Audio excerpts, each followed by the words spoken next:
Professor, já a sua pergunta. Batemos 5 mil pessoas aí, continua dando like aí. Bom, bacana, né? Assim, eu gostaria que o Caporeso falasse, porque o Caporeso gosta muito de falar das supostas mortes do comunismo, etc. Eu gostaria que o Caporeso falasse pra gente um pouquinho o que ele acha das cerca de 60 milhões de mortes na Índia colonial britânica, da fome de Bengala. Eu gostaria que você explicasse para nós assim como que você encara a Inglaterra ter destruído a Índia, relegado a Índia à pobreza, exportando toda a produção dos trabalhadores indianos para sustentar o seu capitalismo, né? Nos quase um século, se a gente pegar de exploração da Índia. Então, como é que você lida com essa questão das mortes produzidas pelo capitalismo na Índia? Já irei responder isso, mas primeiramente eu acho importante ressaltar o desprezo que esse ser humano tem pelos empreendedores. Ele não consegue entender, ele não consegue conceber na mente dele que empreendedor é o pequeno e médio, quem mais produz nesse país. É o dono de um açougue, é o pipoqueiro, é a senhorinha que vende cachorro quente na rua. Essas pessoas são que levam a economia. E para ele, se essa pessoa tem um empregado, logo ela é uma exploradora da classe trabalhadora. Eu repeti aqui, o dinheiro não aceita desaforo. O patrão que não trabalha, ele está fadado à falência. E a prova disso é a própria história do maior playboy de todos os tempos do Brasil, o Jorginho Guillow. Jorginho Guillow,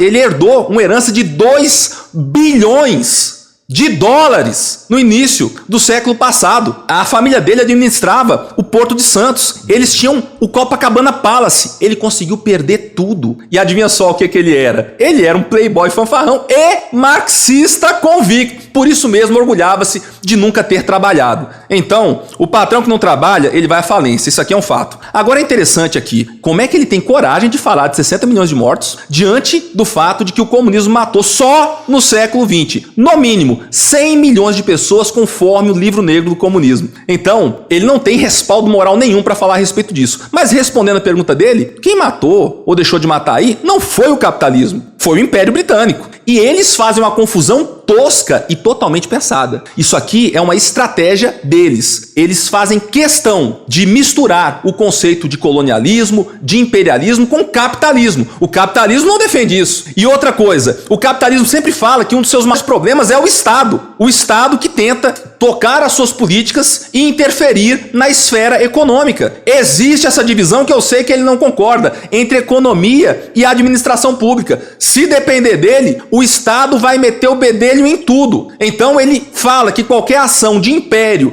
de um Estado ou de uma monarquia, necessariamente é uma ação do capitalismo. Por quê? Porque naquele país existia economia de mercado? Me fale um só país comunista que não tem economia de mercado? Não existe. Você não tem como falar. Isso aí só revela o tamanho do paradoxo e da hipocrisia que você diz acreditar. Deputado, tô do seu lado, você não precisa gritar não, viu? Eu sou enfático, é assim que eu falo. Não, mas é que aí, né, fica estridente, né? Não tô assustando, não. Primeiro, desprezo pelo empreendedor. Vamos lá, né? Quando eu falo aqui no capitalista, eu não tô falando do pequeno negócio. O dono do pequeno negócio, do que é basicamente a maior parte da economia brasileira, ele não é um capitalista, ele é um trabalhador. Ele tá lá administrando o seu pequeno negócio porque ele é um trabalhador, e se ele não trabalhar, ele quebra, e aí sim ele vai ter o mesmo risco do trabalhador desempregado. Eu recomendo inclusive que assistam um podcast ontem aqui que a gente conversou bastante sobre isso. Depois o deputado falou do livro negro do comunismo. O livro negro do comunismo, gente, vocês podem pesquisar aí, os próprios autores já admitiram que eles inventavam números, tá? Então acho que eu não preciso falar muito mais do que isso, porque esses 100 milhões de mortes eles tiraram literalmente da bunda deles, né? Depois o deputado falou de colonialismo e capitalismo. A gente tem que entender o seguinte, o capitalismo ele demorou séculos para se estabelecer. E teve um longo período que é um período de acumulação primitiva de capitais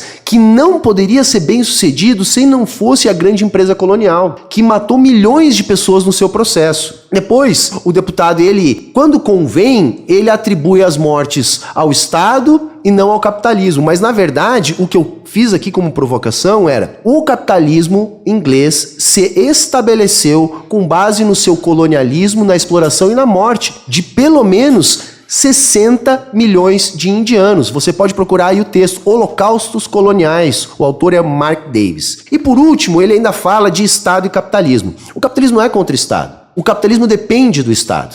Não existe capitalismo sem Estado, porque é o Estado que prescreve e determina e garante a propriedade privada. Quem realmente luta contra o Estado somos nós, comunistas. Por quê? Porque o comunismo é a abolição do Estado. Porque o capitalismo, ele depende da propriedade privada, que depende, por sua vez, do Estado. O comunismo é a abolição da propriedade privada e, portanto, o fim do Estado. Porque o que é o Estado? O Estado nada mais é que um acordo entre a classe dominante a fim de defender seus próprios interesses. Por isso que no mundo de faz de conta, da propaganda, da ideologia, da lacradinha de internet, pode até existir na cabeça de alguns alucinados um capitalismo sem Estado.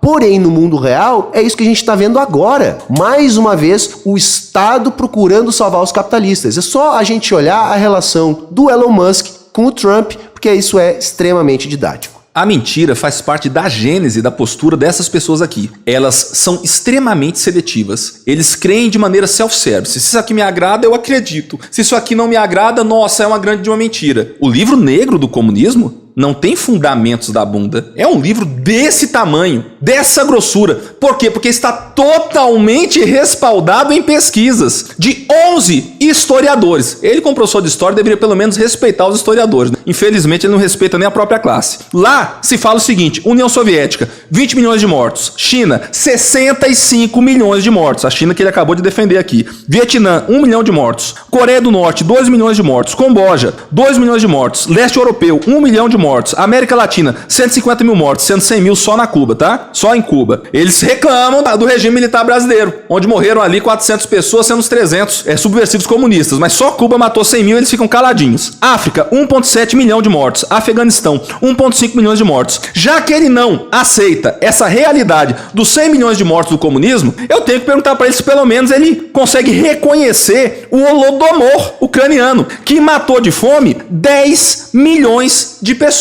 Será que ele reconhece isso? Detalhe, não é do livro negro do comunismo, não. Isso aí, em 2003, foi assinado um documento por 25 países das Nações Unidas, falando que o governo de Stalin, no Holodomor, matou 10 milhões de ucranianos. Ele fala que é contra o Estado, né? Porque o comunista é contra o Estado. Me fala então o nome de um só país comunista que não tem um Estado gigante que oprimiu o seu povo com toda a força do Estado que possuía.